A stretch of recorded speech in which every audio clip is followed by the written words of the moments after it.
the reality is like it is a bit of a witch hunt when you even have words like climate change. They've had to kind of take even those words out, even if they're doing the exact same thing. So it's a bit of a mixed bag. I think a lot of stuff is still happening, but it's just an unnecessary step back that isn't you shouldn't be doing. We have to be preparing for this, and the military should be preparing for it. So I think that's what's going on right now. Well, it is kind of an amazing sandbox to test some of these ideas out in because it is such a enormous organization. It's practically as big as Walmart, the US military.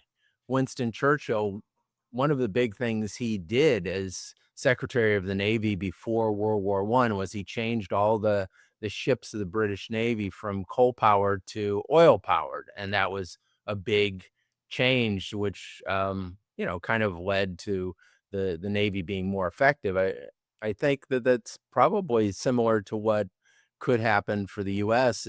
Changing fuel sources could actually lead to a more effective fighting force in a lot of ways. Yeah, there's a lot of opportunities, I think, for improvement. Another episode I did with the Department of Defense, it was focused on this, Pacific Islands. And so we actually have quite a few bases there, and they're very concerned about sea level rise. Some of these bases, like the Marshall Islands, these are 2, 3 feet above sea level. And so these are facilities that are likely going to be gone.